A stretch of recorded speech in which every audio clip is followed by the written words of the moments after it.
Thanks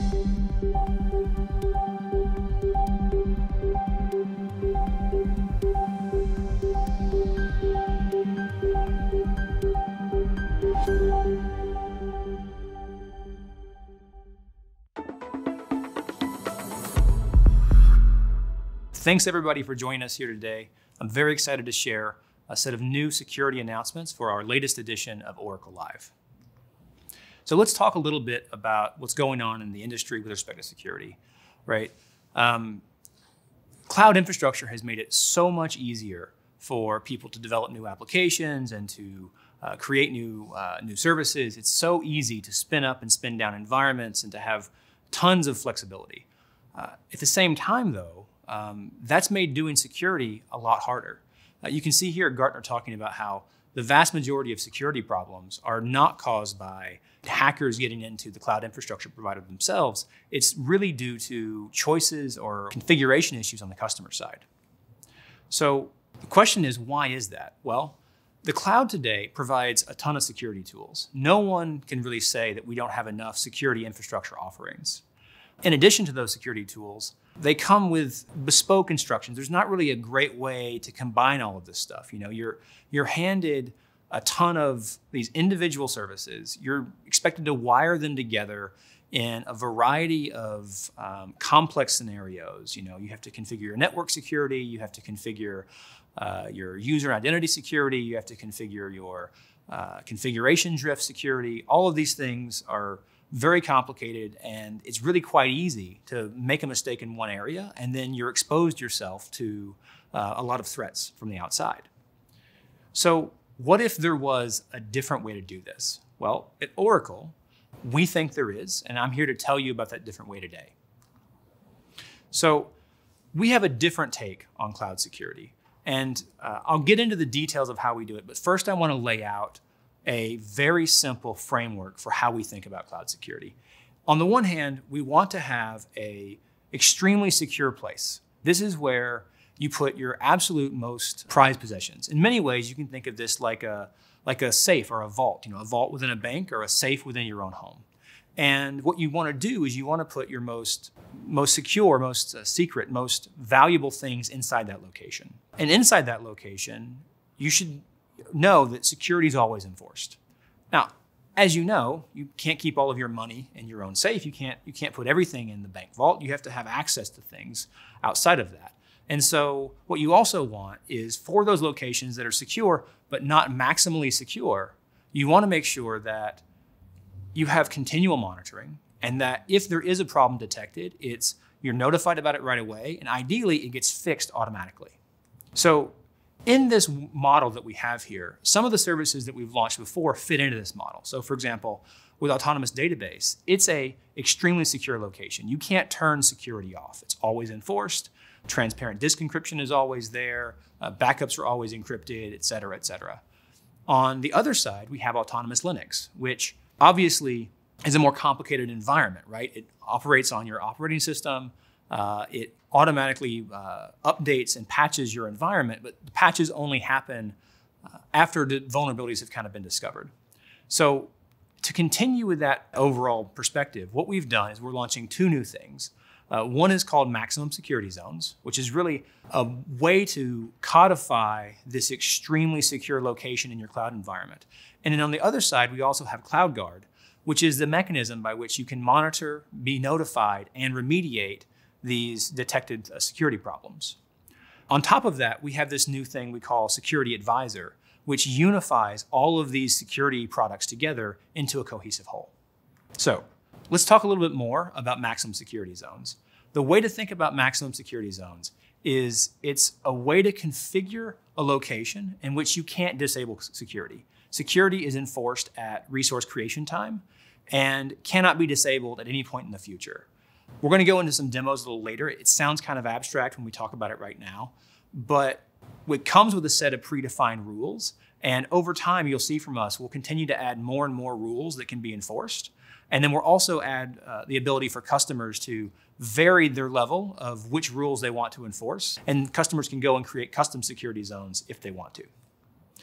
Now, a little bit more about CloudGuard. So CloudGuard is constantly taking in data feeds from all the services in your cloud environment. So it's taking in data around all the APIs that are being called, from the users that are being used, from the logins that are being done on your compute instances, all of these configuration changes to your environment. It's constantly being ingested.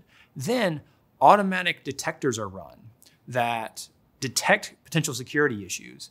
From there, those detectors are trained machine learning models based off of group activity as well as individual threats that we simulate on the cloud environment. Then you take those detected threats and we can notify you as one type of response. But what's also very interesting about CloudGuard is that we also have completely automated and enforced security remediation. So for example, if an instance for some reason gets compromised, we can automatically say quarantine that or disable that compute instance and disable that from being able to attack anyone else or to be a threat to your overall cloud infrastructure environment. Security Advisor is really a combination service that takes the functionality that's provided by CloudGuard and Mac Security Zones, as well as our other security portfolio, things like our Vault service, our web application firewall, many other services, identity and access management, and it brings them all together. And it's a opinionated perspective on how you should be doing security in the cloud. It gives you guided workflows such that you can create the secure configurations that you desire. It also makes it much easier. So you're not just given, hey, there's a security problem. It tells you how to fix it, why you're fixing it, and how you can do better all the time in the future. Rather than just hearing me drone on about how excited I am about these security products, why don't we take a look at a video from Carl Miller, who's a director of product management in OCI, and Chris Pasternak, who is a leading OCI advocate within Accenture. It's really been great. I mean, right out of the gate, we were able to get it spun up. We leveraged the wizard, which helped walk us through all the policies and capabilities we needed. And so it was really quite straightforward to get it going. And then right immediately as it was starting to run, we were able to see on the dashboard all of the different alerts and notifications about where some of those misconfigurations or potential misconfigurations might be. Of course, like anybody, we thought, our cloud implementation was the most secure and the most refined and the best in the world. And we found things. And so it was a great view for us into what things we could continue to do better. That's excellent. Could you give me any kind of example of something you might be able to share with what you found with CloudGuard? It was great. We got some of those notifications or some of the identified security capabilities that were at the high level, and of course that made us think about, well, gosh, we have high security risks. Oh my gosh! What it turned out was, one of the common things was external IP addresses on servers, and what we found was, there are servers out there. We need them. We leverage OpenVPN for our client-to-site VPN capabilities. You've used obviously a lot of security tools. I mean, how are you finding this compared to some of the other products you've used before? It's an amazing complementary component. I think one of the things that has really impressed us, number one, is the ease of use of the setup. Being able to take a look at how are we leveraging the system to be able to adjust how we should respond, and then also the fact that the capabilities we're using right now are coming at no cost. I mean, it's part of what's a really interesting conversation that I have with clients is the fact that Oracle built OCI with security in mind first, and this is a great example of how that continues on that heritage. It's really great to hear just how effective and useful those services are for Chris and the whole of Accenture. So now that we've gone through and heard from Chris, what I want to do is I want to take a few minutes and walk you all through a demo of CloudGuard, Mac Security Zones, and Security Advisor. We're going to go through this together, and I'll walk you through all of the individual steps it takes to use and kind of understand all of those three services. Let's start with creating a new security zone where we can enforce a set of security policies by default. We select the security area in the OCI console and click on Security Zones. We can see all of the security zones that have been created in our tenancy. To create a new security zone, we click on the Create New Security Zone button. We then give it a name, New Maximum Security Zone, and a description, This is a new maximum security zone. We also need to specify the compartment where our security zone will live, along with the corresponding resources that we place inside the security zone. We will place this new max security zone under the root compartment. The new security zone is now active. We can also see that it is protected with the maximum security zone recipe, which is a collection of over 30 security policies that are defined to ensure optimal security posture by default. These policies cover resources like object store, compute, and database, among many others. It also enforces security best practices like encryption and preventing data movement to less secure zones. When we created the security zone, we also created a new compartment to store all of the resources associated with that zone. We can see from the compartments section of the console that I now have a compartment called New Maximum Security Zone. To better understand how these policies are enforced, we will try to create an object store bucket in our maximum security zone. We will try to create this bucket without a customer-controlled encryption key, instead using a service-provided encryption key. When I try to create this bucket, the maximum security zone policy prevents us from creating it. This is where Security Advisor comes to our rescue. We can use Security Advisor to go through an optimized workflow to solve our security problem. We are now in a wizard that guides us through the various steps of creating a secure bucket. The first step is to create a secure vault in our zone where we can store our encryption key. This vault stores the encryption key on a hardware security module that is highly secure and FIPS compliant. The next step is to create the key that we will use to encrypt all data in the bucket. We select a secure 256-bit key for this process. We then create the object storage bucket itself using the customer-controlled key we just specified. When we are done, we create all of those resources: the secure vault, the encryption key, and the object storage bucket. Now that the object storage bucket is created, let's take a look at it. If we attempt to unassign the encryption key in the bucket, that is also disallowed, as the maximum security zone ensures that we don't weaken the security of our environment. Let's look at how CloudGuard can help us monitor and protect our entire cloud infrastructure portfolio. Customers typically have a broad global footprint, with some applications running inside of a maximum security zone and others in regular compartments. CloudGuard allows us to view and act on our global security posture with a single pane of glass. The CloudGuard console shows us all of the important security information about our cloud topology in one view. We can see that we have an excellent security score and also a low risk score. The risk score gives us a sense of the criticality of the issues, with a lower number being better. CloudGuard gives us actionable recommendations to address our identified security problems. We spend a lot of time in CloudGuard to ensure that we surface only actionable problems and not noise. We can see all of our problems broken down by severity. We have 10 open problems in our environment. We can look at these problems by compartment or by region. CloudGuard gives us a global view of our security posture, and in this case, we have 2 regions, one in London and one in the US. Below, we can also see a map of where any suspicious user activity is coming from. Thankfully, we don't have any at this time. We can also look at the trend of our security score and identified problems over time. As we've been fixing problems, our security score has increased. To see how CloudGuard monitors our environment, let's look at the detectors that are configured to monitor our environment. CloudGuard has 2 sets of detectors: configuration detectors that detect changes in cloud configuration, and activity detectors that detect changes in user or environment activity. The configuration detectors monitor for a number of insecure configurations and have predefined severity levels for each configuration error. For example, a public bucket is considered a critical vulnerability. We also cover other security posture violations like key rotation, for example.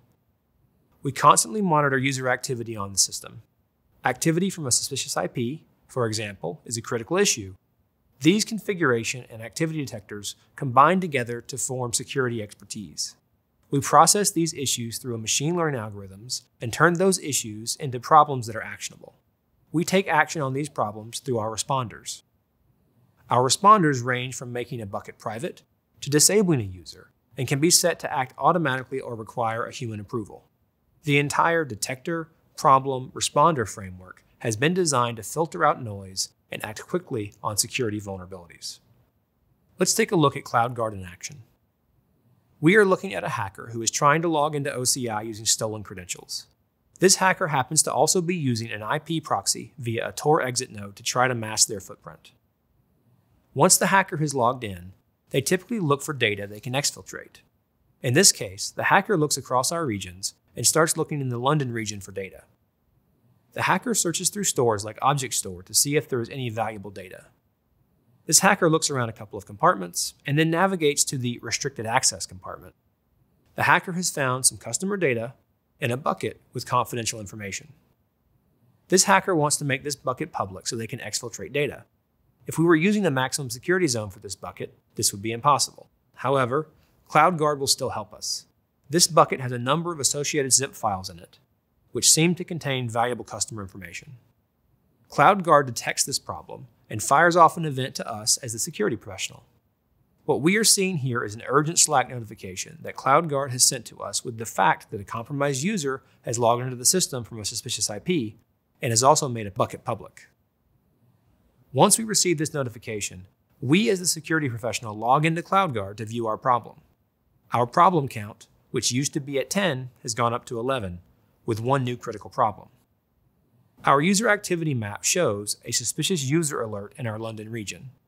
When we click on it, we are taken to our problem, which is our suspicious user activity that has been flagged as critical. We can look through the user history of access and see that this compromised user is accessing our system from a suspicious IP. To solve this problem, we click the Remediate button. We could have configured this remediation to be automatic, but that wouldn't have made for a very good demo. So we must remediate this with our manual workflow. When we click Remediate, CloudGuard communicates with our identity system to disable this user. The identity system has now revoked the user permission. CloudGuard shows that this problem is now resolved. That takes care of the user, but what about the public bucket?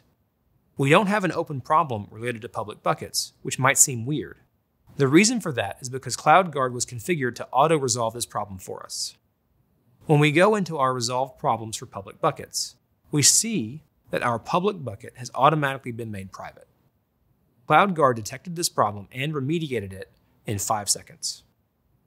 This is just a small bit of the functionality provided by Maximum Security Zones, Security Advisor, and CloudGuard. They act together as a highly secure set of tools for protecting your cloud environment. I'm very excited that we got to go through that together.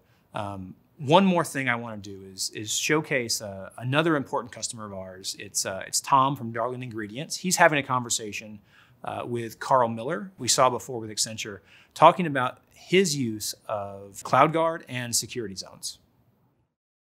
So you've been trying a couple of things, new security services at Oracle and OCI. I'm curious, what can you tell me about what you've been doing? Well, we've recently turned on CloudGuard, and we've been looking at security zones. We're doing a little bit of testing with that. In our CloudGuard, we've enabled it in our OCI instances. So we're taking this opportunity to look at how we're doing as we deploy the EBS production instance into this tighter security zone.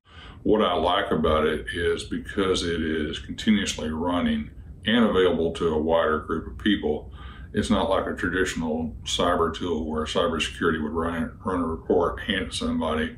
They'd have to evaluate it, digest it, and make changes. It's immediately available to the users for remediation or any suggested changes. Also, because it is continuously running, it is a continuous improvement process in our security posture. Excellent. So, what kind of benefit are you seeing? I mean, how well has this been working out for you?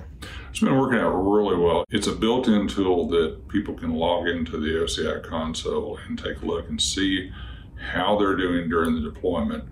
And it's identified configuration issues, a couple things we need to change, public IP addresses that were exposed that shouldn't be, typical things as you go through a deployment that you need to tighten up. What I really like about it is it's a GUI interface, it's graphical. I don't have to go run a security report and say, hey guys, go review all these items here. Both the management team and the operations team can log into the screen, look at it, and get a quick visual of how we're doing. Also, I like it from the benefit of, post go live. As we deploy things, we always are very tight on security, but as it goes through longer term, that gives us a common checkpoint to check back and see how we're doing. So it's not just a one-time report, it's a continuous evaluation. Well, any advice you'd offer to somebody else taking a look at CloudGuard and security zones? I would say just go ahead and turn it on and point it to an existing environment you already have and see what it finds. You'll be, quite frankly, if you're lucky, you'll be surprised it didn't find anything. However, I would anticipate you would find a few things. And it gives you a good gut check to see how you're doing and where you need to improve. So I continue a continuous improvement process tool, not just a one-time security analysis. It's integrated into OCI, therefore it's readily available to both cybersecurity, operations, and management to review and continuously look at. I think it's really a good value considering it's already included. Excellent. Well, Tom, I really appreciate your time today. Thank you very much, and I'm going to hand this back. It's really great to hear how these new security features are making Darling Ingredients that much more secure. Security is important to lots of customers. We've been able to highlight a few throughout this. There's some more stuff that you can see here on other customers that have been using our early access program to access CloudGuard and Mac Security Zones and Security Advisor. A huge critical aspect of OCI is security, right? We built OCI from the ground up to be the most secure cloud possible. And we're very excited to share these new services with everyone today. What I would ask all of you to do is please start a new cloud trial with us. It's free, you can sign up today, and you get full access to all of these services. And if you want to learn more, take a look at this link, and you can learn a lot more about what we're doing with CloudGuard, Mac Security Zones, and Security Advisor, as well as our overall security portfolio in general.